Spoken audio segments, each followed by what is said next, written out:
Darko when I get jumping around and playing and acting silly and trying to drive the little nuts. Yeah, Greenway Darko, I haven't been doing as many years as Kiwanee Darko.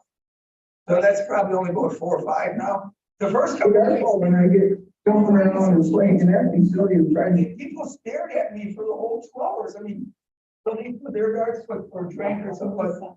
Guess what happened? So I walked up, what's wrong? What's wrong? I've never seen someone with such enthusiasm for the whole 2 hours. What's wrong with you?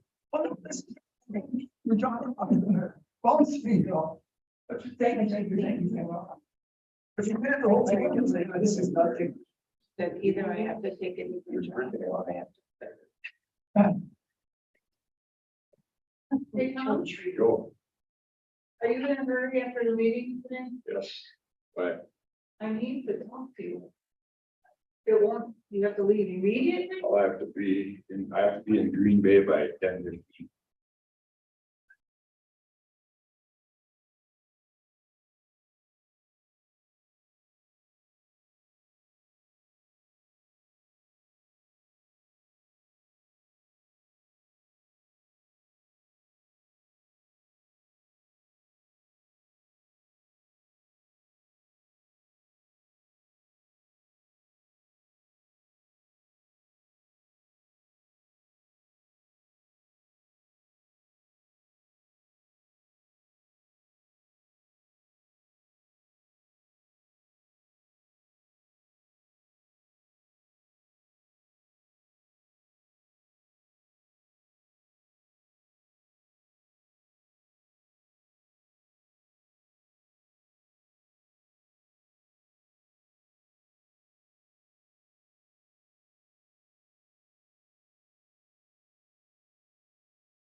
Yeah, we're in a jacket and a hat or something. What is it?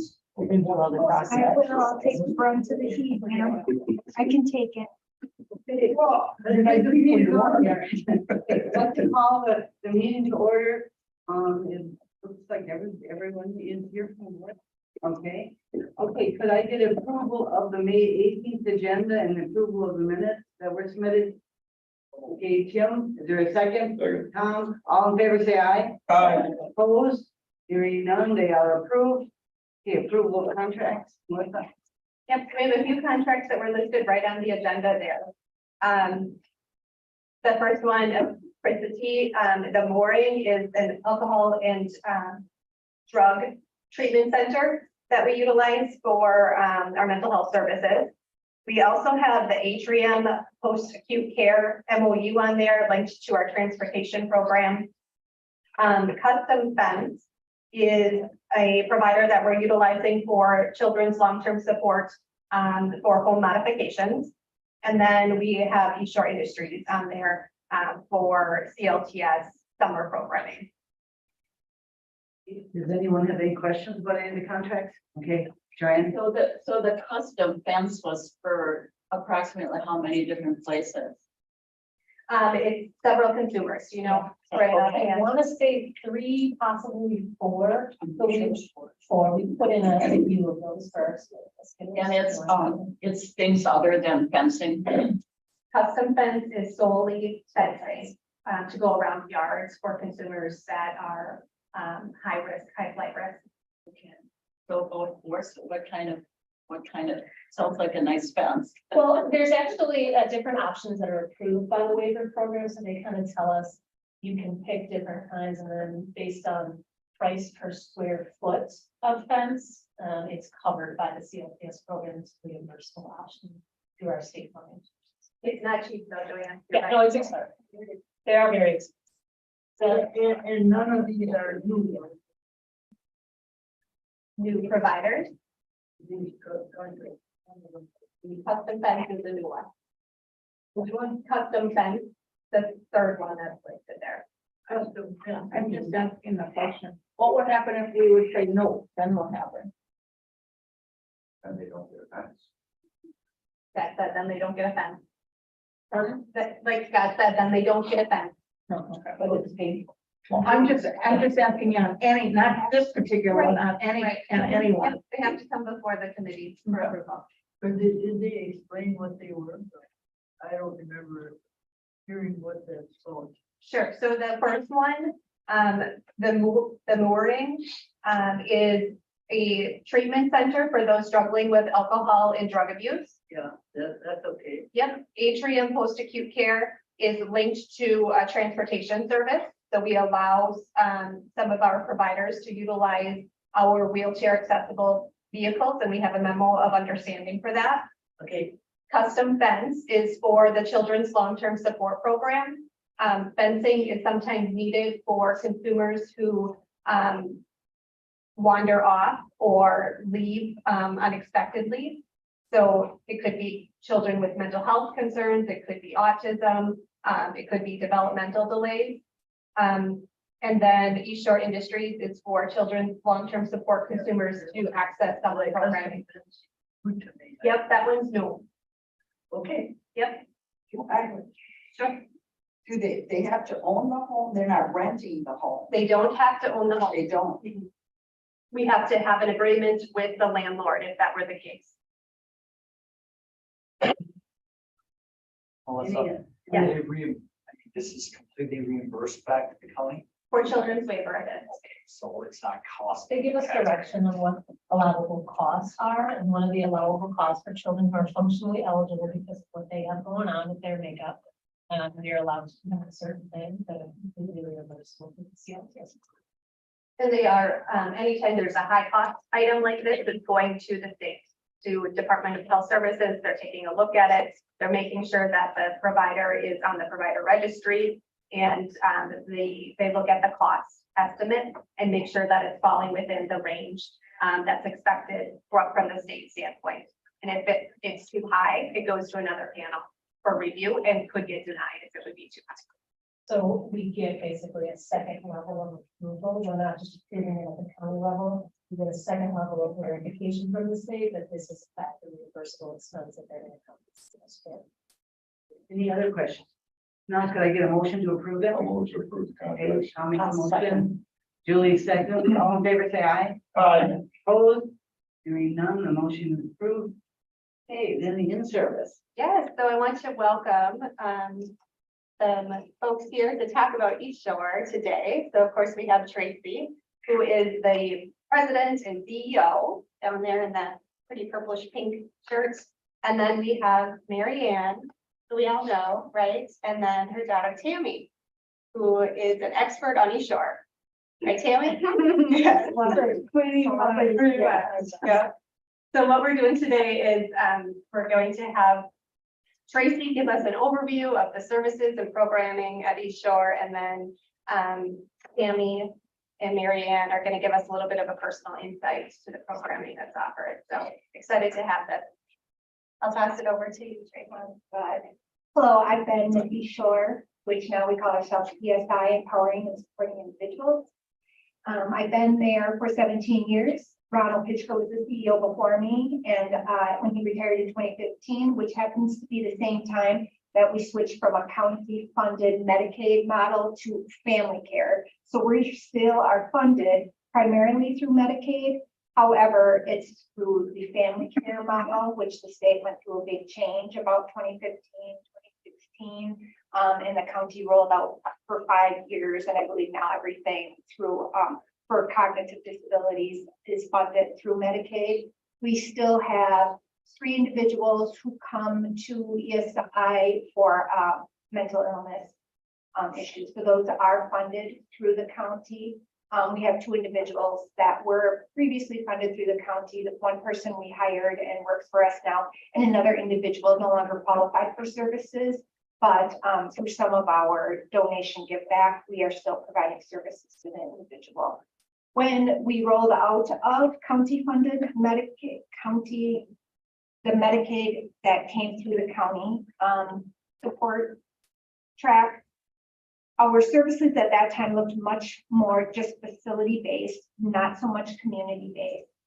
Since the family care rollout, we have a federal mandate called HCBS, home and community-based settings, where we are focusing more of our services to be community-based to help people become more comfortable in their communities and better connected, so our communities better reflect all the citizens that live in the community, people with disabilities, living with people who don't have disabilities, or don't have the same disabilities. So we have more services that are now community-based. So our model looks a lot more blended than it once did. We also have many more younger individuals coming through that have a blend program. So they may come and have some day services in our facilities, but then they tend to also have a community-based service. What that community-based service looks like, and Tammy's part of that service, right, Tammy? Yeah. And you have a coach, a mentor, that takes you into the community. What are some of the things you work on when you're in the community? Safety, how to spend money. Mom chuckles at that one. Right? She doesn't know that. How to make good decisions with How your to money, Good decision. how to talk about the things like they plan their day Yeah. with the coach, so they decide what they want to do, right? So if you want to go bowling in the beginning, right, you would call a bowling alley. Yeah. They find out when the alley is open. They talk about money because not everyone in the group has the same amount of money. So, and I'm not sure if your group, some of the groups have to have rules on spending, so it fits into everybody's budget. Do you have any budget rules? Think so. So sometimes they limit maybe how many times they go out to eat, but the program has shown really good growth for individuals who are in it, learning to advocate for what they want. And because sometimes we get used to telling people what their day is going to look like.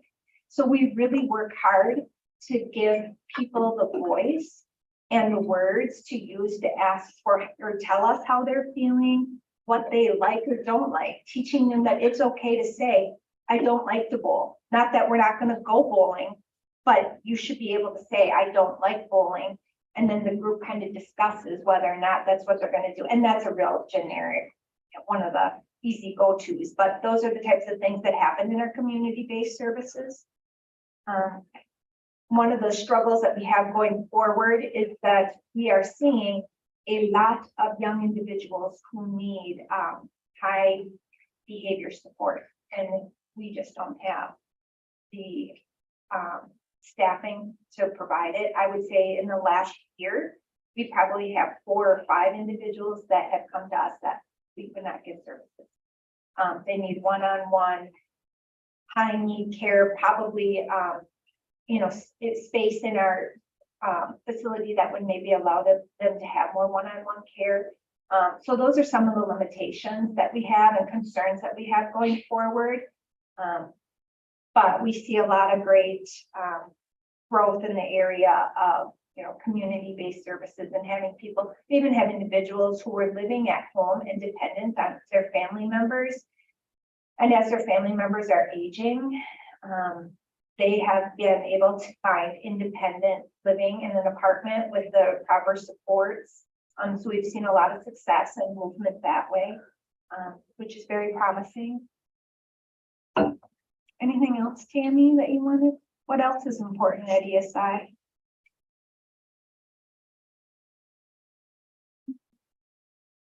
We have a lot of fries there, Tammy. Communicating, making sure I do the job correctly. Yeah, Tammy works on our work floor. We still do some facility-based work, not as much as what we once did, because we have a blend. But you're a good worker, right? Yep, Which job, who do you work on the most? Which one? Anna? brackets I'm thinking. CNS Manufacturing is a big supporter of providing work to individuals. Yeah, Tammy, I've heard that you help out with some of the other consumers that are at East Shore too, that you're quite the helper there. With some activities. Yeah. Yeah. You have a lot of friends there. yes, How many days a week do you go? I go there 5, but I work 4 days a week. You're working 4 days and then 1 day is, Mondays, Tuesdays, Thursdays I work there. But Fridays I do my community outing. what do you like better, the community outings or work? Yeah, The community ones? Yeah. What do you think, Mary Ann? She loves it at East Shore. Tammy was born with a hole in her heart when she played. She's really great. I volunteer at East Shore too, and I love going there. I go more often if I live a little closer. But the kids are so great to work with. It's just when we're I go there and I help them with the bingo because some of them don't know one number from another. And in fact, I always laugh. One of the first years when I started there, I was helping one of the people play bingo. He fell asleep and he won bingo. Just neat little things like that. And then when it's time that they're going to go home to get their buses, whatever. And I knew some of them from when I worked up here at school. And then just some of them I know from being in Special Olympics, stuff like that. And they'll come up and they'll talk to me. And it's so neat because, well, Paul knows his daughter is there too, so nice it is to be there. When Tammy was born, like I said, she has a hole in her heart, and she's got a brother and sister that went to college. Finding out she wasn't going to do that, that was a hard thing to do, but I have a daughter who's also a social worker. She said, but Mom, Tammy is happy with who she is because she was born this way. She didn't know anything different. And she's such a joy, and I'm so proud of her because she is, okay, our son is a cop, my daughter's a social worker, they both went to college, and I'm very proud of them too. And I still have Tammy at home, which she keeps us busy, but that's good too. But she loves being at East Shore, and to me, that's the big thing. And as far as helping the other kids, she's got this little motherly image in her that she feels she's got to be there to help some of the kids. And that I think is great. But I thank God there is a place like East Shore, because we sent her to school in Kewanee. She went to kindergarten there, and then they were in what was called the co-op program. So till 5th grade, she went to Luxembourg because that's where the teacher was. And then she came back to Kewanee. She graduated with Kewanee, the special needs classes. And then she moved on to East Shore. And like I said, she loves being there. And I think it gives some of the kids that really, where would they go? What would they do? Lock them in the closet like they used to do years ago. Tammy goes pretty much every place that we go, me and my husband. But she's got her own activities too, so. Like I said, she keeps us busy. Number one, she loves going to East Shore. I love volunteering there. I really do. She likes to go and dance. You ever heard of the Spice Band? I always say Tammy's one of the biggest fans. But she keeps us busy. But again, like I said, I'm really grateful for a place like East Shore, because someday maybe she'll be out in society, and that's what this community thing is about. Teaching them how to be with other people. They take her shopping. She spends her own money on whatever she wants. They do everything, but it's a thing of getting them to know what's out in society, because I know from experience, not so much at East Shore, but with working with kids at Special Olympics, some of those kids never get to do anything. I've yet to see them out with their parents, whatever. Some of them do, but there's some of them that don't. So to me, East Shore gives them the experience of getting out in the community and seeing people and meeting people.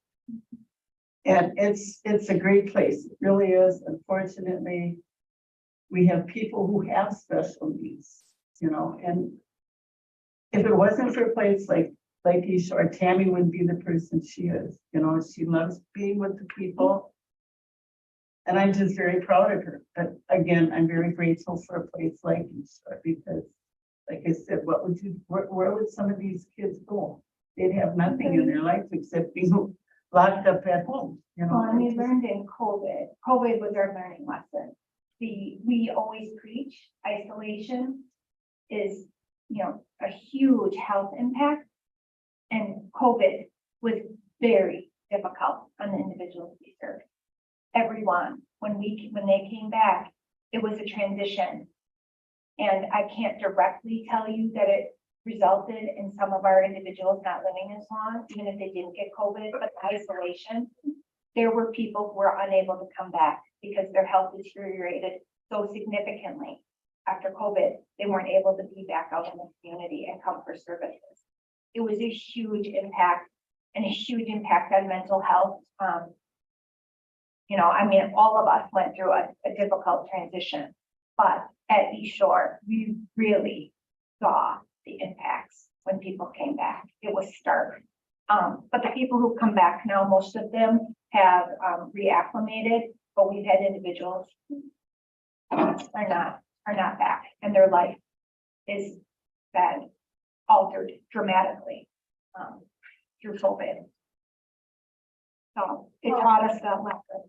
Paul, do you have any thoughts or comments regarding the services at East Shore? It's that they do an excellent job. My daughter goes there. She loves it. She gets to meet so many people. So many people, workers there are great that take care of my daughter, and she gets to experience so much going on in the community and going for walks and all the projects, art projects and music, and just such a great variety of things that she gets the opportunity to do because of East Shore. I'm really excited about the community shift, that Well, and one other, we are trying to shift people to being out in the community, but we're also trying to better integrate our building to be community integrated. So just as a plug, we have a new room called the Hub at ESI. Glenn and Charlotte Ucky have passed away and their trust left us some money. And it was the seed money to build this hub room, which we call it the Hub, where people can come in, nonprofits, you can have your meetings, weekends, nights. It doesn't have to be Monday through Friday when we're open, free of charge. We open this space for you to have your different events and meetings. We have support groups that come and meet. ADRC is coming with some of their exercise programs. We have VIP uses it quite often. We just had a volunteer. They used it for a volunteer event. So if any of your groups that you're involved in need a meeting space in Algoma, keep us in mind. One thing I would bring up too, doing, you sure it's having the golf outing, which is a nice fundraiser. And just put in a little plug, I brought along some raffle tickets that we're selling if anybody is interested to come and see me. So the tickets are $10 if you buy one, otherwise it's a book of 3 for $20, and the prizes are humongous. They really are compared to most places. So if anybody's interested, yes, I have tickets on. Does anybody have questions for our group? How do the people that come to East Shore, do they ride on the regular school bus or how do they get there? We have buses that we received through the 5310 program. Right, and what else do we have? Buses, and what do you come on, Tammy? Van,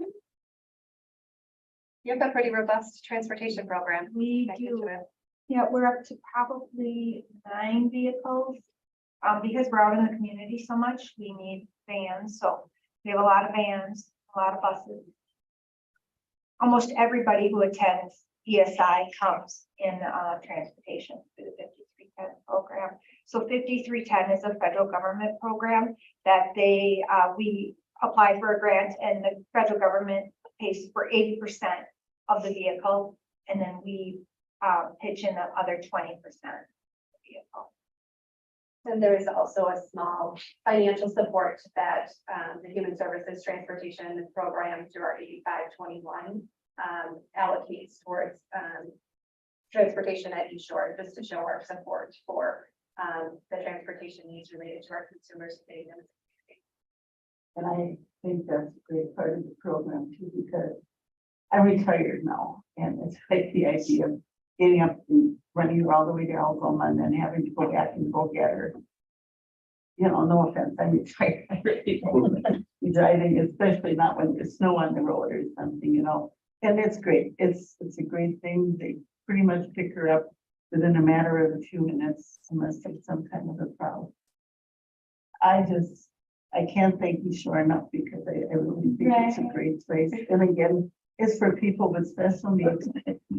What would happen to them if they didn't have a place like that to go? You know, like I said, I know there's some of them that we go out a fair amount, you know, and you'll see some of them out, and some of them go a lot with their parents. But I truly think there's some of them that don't go much of any place. Life would be pretty boring, huh, Tammy? It'd be pretty Well- boring without East Shore.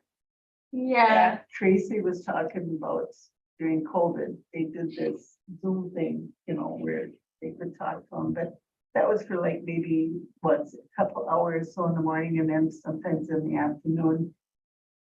And Tammy was good being at home, but she was very glad to go back to East Shore, back to like her normal way of life, you know, and it's just to get out and be with people again. And I think, again, I get a lot of compliments on Tammy because she knows so many people, because she's so friendly with people. But I think a lot of that comes from being at East Shore, which she's with a variety of people, you know, with different health issues, whatever, you know, and again, you know, I don't know what I'd do if we didn't have a place like East Shore. And just so you know, Kewaunee County, this does not happen everywhere in the state. You can get to counties outside of Madison, they do not have services. People who live an hour outside of Madison have to travel an hour to get to services. You get to the western part of the state, all the time, I have people in county calling us, trying to figure out how to start what we have here. We were started by a group of parents in 1973. So I mean, Kewaunee County should be very proud because it's the community here that believed strongly in making sure there was a place for everybody. And we are, hands down, we get complimented often when we're out and about in the state for the services that our community is providing.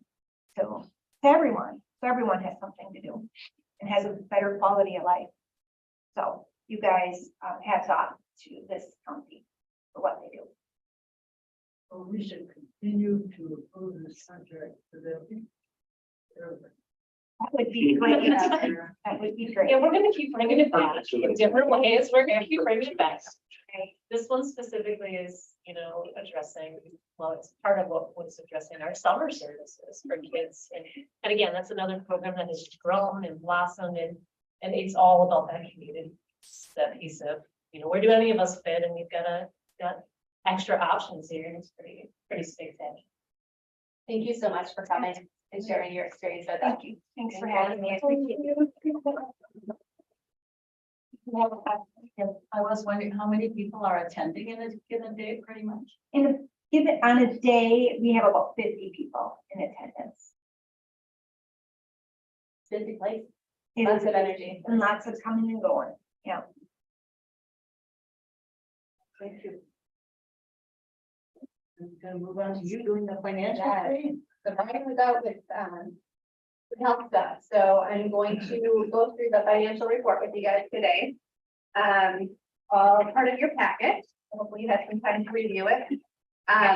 We'll start with the billing report, right? That's the one with the yellow and green on it. You can see our March and April numbers are in there.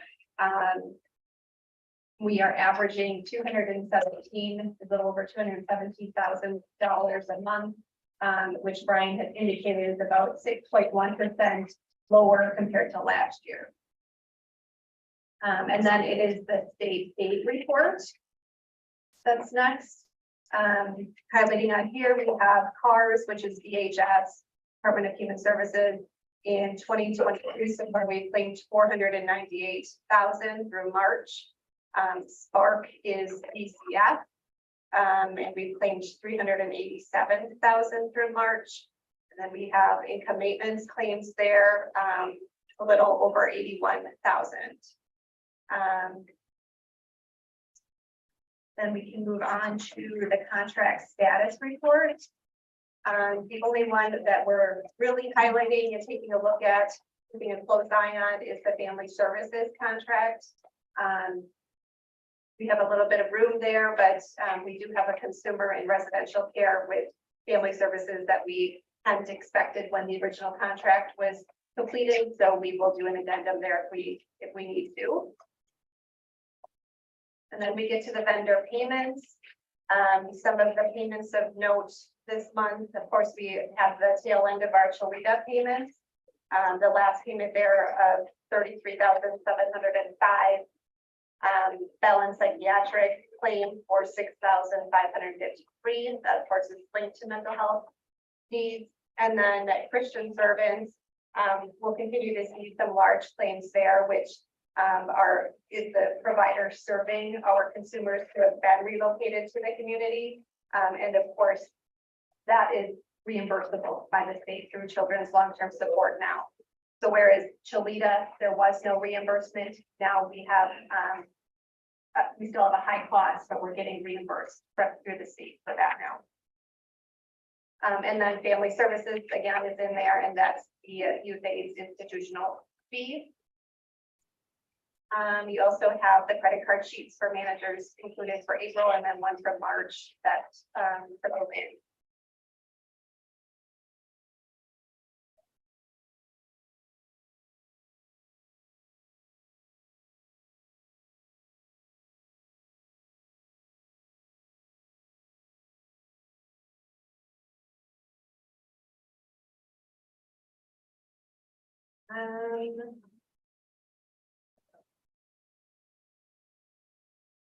Then we get to the financial statement trend report. So you'll see We're expected to be at that 25% that is highlighted in that yellow box on top.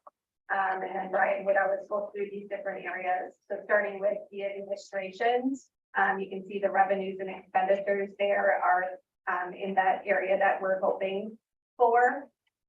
Economic support revenues are the 28.6% compared to the expenditures of 22.9%. Children and families, which is child protection, youth justice, essentially, revenues.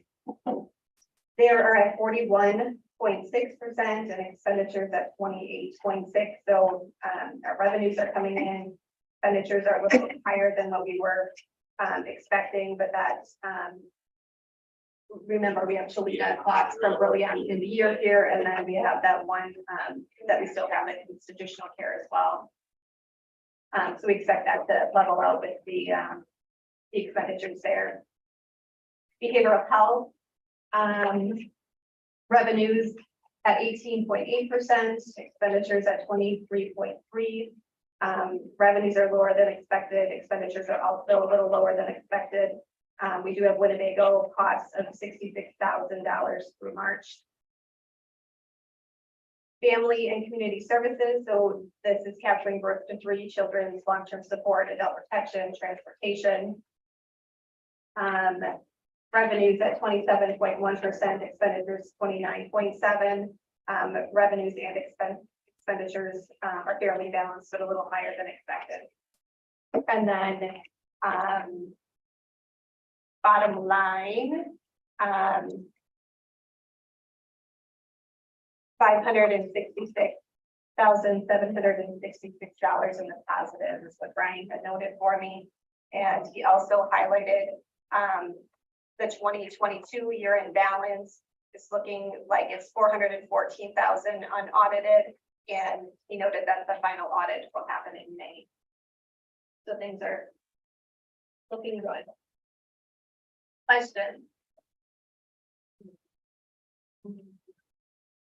This is the bottom line there. Here's a bit blank sheet there. Bottom line.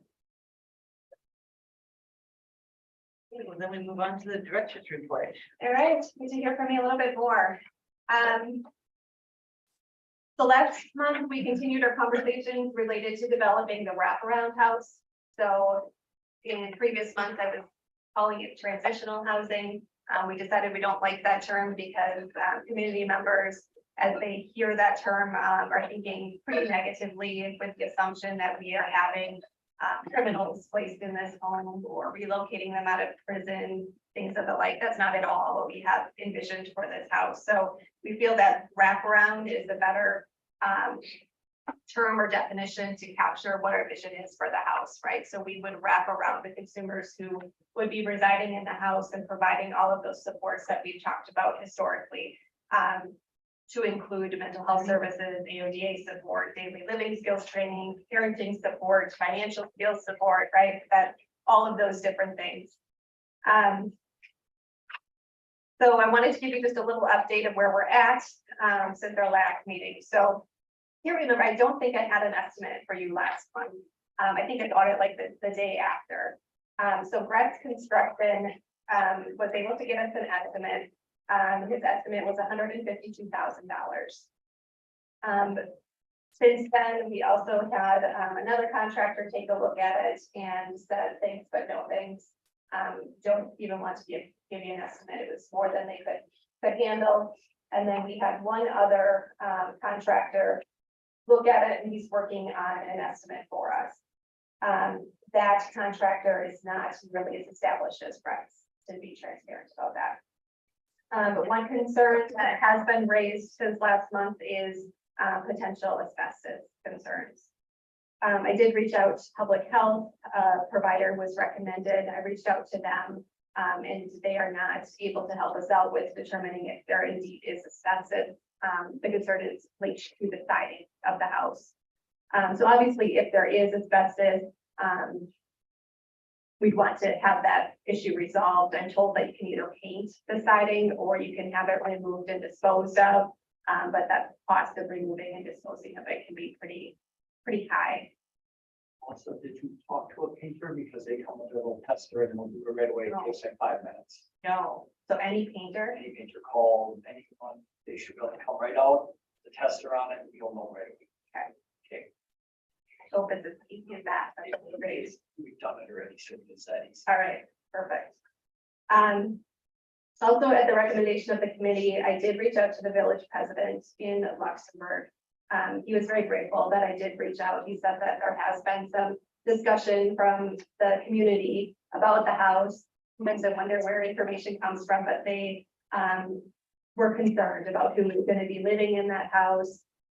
You know, they want consistent neighbors. They don't want people coming in and out of the home. He did welcome me to participate in one of their village board meetings to share information about what our plan is. I declined that at this time because there's so much, you know, unknowns with it. I don't even know if this is something that the board is going to commit to moving forward with. So I said I certainly would follow up if we continue to proceed down this route. I'd be happy to share the information that I have. I also talked with our I team, our interdisciplinary team that includes law enforcement. We had that conversation earlier this week and I just shared our vision. And it sounds law enforcement and then Judge Wasinski is also a part of that group. And in general, there was support for the vision that we had shared with a clear understanding, right? The consumers that would potentially be housed in this house are the same consumers that oftentimes have close contact with law enforcement as well for serving these same families. I guess at this point, I'm just looking for guidance from the committee as to next steps. I'm going to leave it at that. Next steps for what you would like me to do. If there's further action at the committee board level, thoughts on that. The number you got, Marcia, is pretty much furnace, roof, windows, pretty much everything move-in ready. Move-in ready.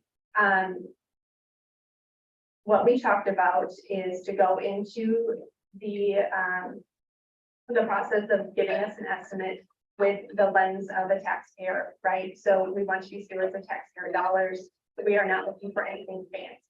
So move-in ready, but not anything fancy. It would have a safe roof, the heating, furnace, electrical, plumbing, all of that would be resolved, but we're not talking fancy flooring, we're not talking fancy cupboards or countertops, things like that. Appliances there for the folks that are gonna be moving in and out, so you're not banging refrigerators in. Yep, there are some appliances still there that appear to be in working condition, but obviously until we hook up the electrical and such, we don't know for sure. The washer and dryer were removed and the refrigerator was removed. So there are a couple things that we would. Little things to think about, who's gonna take care of lawn care, who's gonna do snow removal, those are all things that folks that are living there gonna do it, or is Kewaunee County gonna be responsible for it, so we gotta think about those Yeah. day-to-day. Yep, we have, you know, the human services and in our vision, right, we've captured some of those things. We really would like the individuals who are residing there to have a level of responsibility for those types of things. But we also want to be aware of the fact that we need to be respectful to the village too. So if the consumers that are living there are not following through on that expectation, yes, we need to make sure that that's taken care of. Joanne, it looks like you had a thought. No? Oh, well, no, it's just that, yeah, a lot of things to think about, so. And even, I don't think, have you gotten to the point yet, like how long someone could stay there? It would be, because it would be a transition, right, like 6 months or something? We're Trying thinking to more get than there. that. What we are envisioning from our management team having, you know, thorough conversations about this is that probably would be more like 18 months to 24 years, 18 to 24 months. That's like one of those East Shore contracts. 18 to 24 months, so that we really can hone in on the needs related to mental health, AODA. You know, those types of needs are not going to transform overnight, right? That's going to take some time to really hone in on those needs and reach that level of independence in which we can move to the next steps of seeking your own apartment or living in the community. Yeah. Every one family units. Would be only one. I know like at VIP, you know, it's set up where there can be more, and that's what I was thinking about, like if you have different people, how do you have that in there? You'd almost have to have like someone living there. Right. No, we would not have Okay.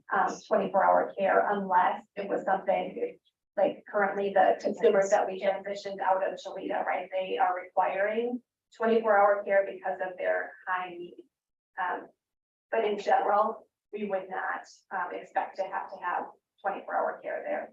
How big is the home, like in terms of bedrooms? Yep, there are 3 bedrooms upstairs and a bathroom with just a toilet and a sink, and then downstairs, there's a really nice sized living room, a nice kitchen, 1 bedroom, and then a full bathroom with laundry in the bathroom. It really reminds me of an old family home, right? Like I would have grown up in. There's an attached garage and a really nice yard. It's located right between Fireman's Park and Legion, for those of you who are familiar with the village. So do you envision the need is more for a family to be there than individuals? That's the more difficult thing to deal with. Yeah, on the surface, we're thinking it would be family, right? And we want to hone in on those generational families that we see coming through the system. So we may have served grandma, grandpa, mom and dad, and now kids potentially. We want to put a stop to that. We want to hone in on the generation that we're currently working with and give them the services and support that they need to be stable, and then likely see that stability for generations to come. I think though, Joanne, there very well may be situations in which it's just an individual that may need the support. Perhaps they don't have a spouse, children, things like that. It could be somebody from veterans. It could be a consumer who's experienced domestic violence, and VIP isn't appropriate for some reason. We're not closing the door to any specific target group, but from what we've seen from the services, it would be that family system. It blossomed out of the idea that we, want to figure out a better way to serve folks who are experiencing more than one of our programs. So typically those are families who are experiencing child welfare, behavioral health, and our children's social support. Or other things. So Does the family be contributing financially? Yes, that's part of our vision, right? To seek that level of independence. This was a topic of discussion with the I team and with the sheriff in particular. Because eviction can get messy, right? And something that was suggested, again, because we want them to contribute financially, to have a sense of ownership to this process.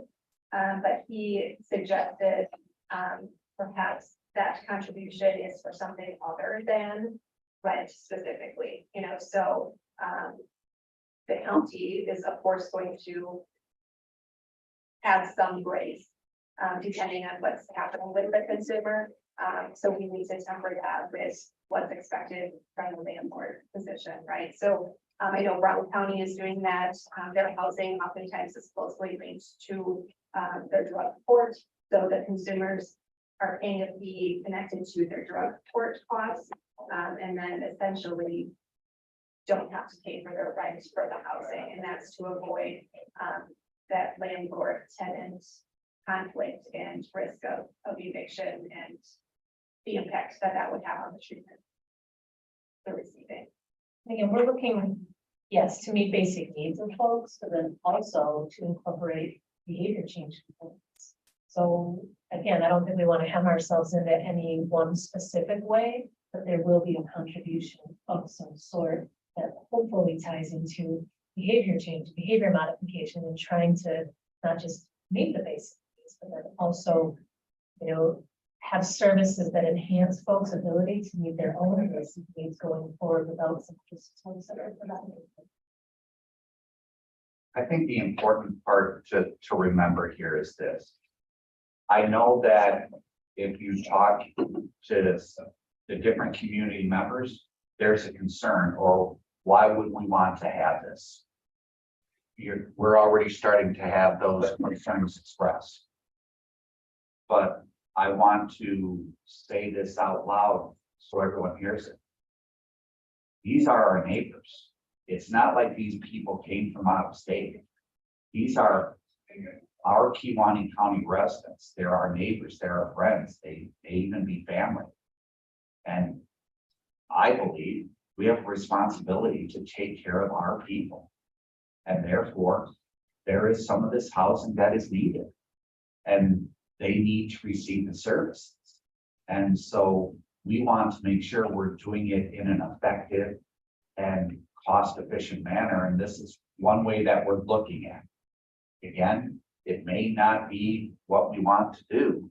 It may not be the best, but we need to be looking at it, because whether we have a house or some type of transitional housing or not, they're going to have to live someplace, and we are going to have to provide the services. So to a certain degree, from what we've seen with some of the housing, is some of the housing that is being provided to some of the clients is, I'll call it suspect at best. And so then again, if they're worried about the housing, how can they focus on those other things that are going to help them to support their kids or the like? And so we're just looking at what are possible options. We're not, guaranteeing, but we want to look at options and then have that discussion. But the more important part is, these are our residents. These are our folks. We have, I believe, not only a legal obligation, but a moral obligation to be trying to help them. For certainly the legal and moral obligation, right? But I know it's important for our committee to reflect on the financial impact, right? So yes, this is a big endeavor, but we have seen firsthand the cost of what it takes to support individuals if they don't have those basic needs met, right? We just got through seeing the cost of $50,000 a month to support consumers who did not have that stability in the community. So when we compare, right, the cost of what it would take to get this home up and running and maintain it, it may be financially prudent, right? When we compare it to the cost of institutional care that we certainly are seeing, and Tracy referenced it earlier too, that the needs of our consumers are certainly increasing. Would it be helpful if I were to formalize what our vision is and what where we're at this process, and then maybe at the next meeting we can take a deeper dive at this and look at a recommendation potentially? I was gonna say, Melissa, yeah, when people are pushing back on this, I was thinking on stop signs too. Yeah, these are our neighbors, they're gonna live somewhere, but then now you're gonna take a house and you're gonna fix it up so your neighborhood's gonna be nicer. Right. Right. Yeah. As you said about the lawn or the snow, is the county presently cutting the lawn or maintaining the property right now, or the city of, or village of Luxembourg, or? I haven't been past the house recently, last time I It was hasn't there. needed to be Right. mowed yet, but since now we just recently took ownership of the property. So now if there is lawn to be mowed and the like, that is our responsibility. Having the last time I walked by it, it doesn't need to be mowed yet. Okay, thank you, sir. So, but yes, ultimately it would be our responsibility. Thank you, sir. Any other questions on that? Just have a few other updates, Virginia. Okay. The CCS crisis position, we were able to interview a couple candidates for that position, and it's been offered to and accepted by Krista Dickey. She'll start with the agency on June 5th. We're confident that she's going to do great in the position. She comes to us with CCS experience as a contracted support worker. So she has direct experience in CCS, which we are grateful. That's comprehensive community services and the crisis. The day of our last meeting, we received notice that Cassie Brittenhagen in our economic support team accepted a position with the VA clinic. Her last day was May 4th. We were able to bring that vacancy to the executive committee on May 1st. And we did receive approval to fill that position. It has been posted, it's on the website and other postings in the community, and it closes tomorrow on Friday. We currently have 17 applicants, which is great. We'll move forward with the math testing on May 25th and then interviews for that position on June 5th. May 25th, is that what I said? Question. What kind of a degree do the applicants need to have? For economic support, high school diploma That's is all. needed. Yep. My daughter is working on the council. Well, we need that for some of the other positions, but not economic support. And I think that might be why we have the high level of applicants, which is nice. We also are proceeding with a shift of a couple important roles within our agency. Essentially, Lynn Clark and Brenda Vandermus will be switching a few of their roles.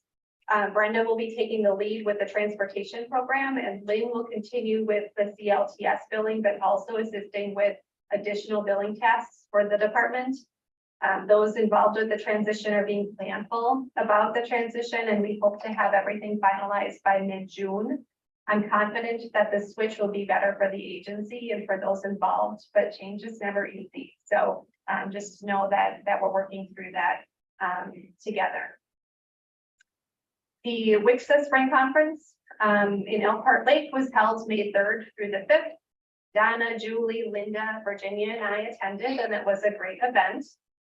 Some of the highlights for me included a discussion about child maltreatment referrals rooted in poverty struggles.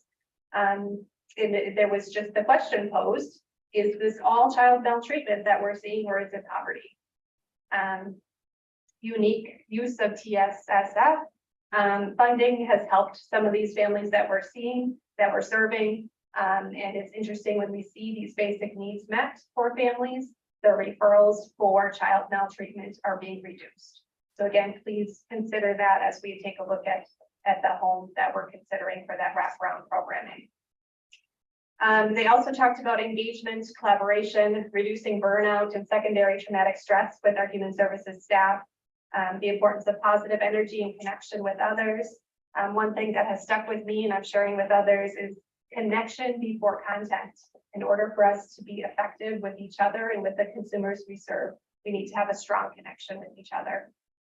So we're working to ensure that our staff feel that they belong, that they are safe, and that they matter.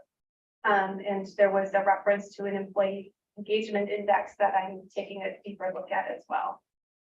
There was also a session on eLeals, which is use of technology that plays well with our electronic health record system. It allows for case note entry to be more seamless and less time intensive. Costly, of course, but certainly planted a seed for me to consider as we move forward with the importance of billable time and such. They also honed in on succession planning and how our agencies, right, in human services just need to be more responsible as we look at succession planning and all of the retirements that are coming down the road. So I found it to be really insightful. Always good knowledge gained. I don't know if anybody else who attended, if you have feedback on your experiences.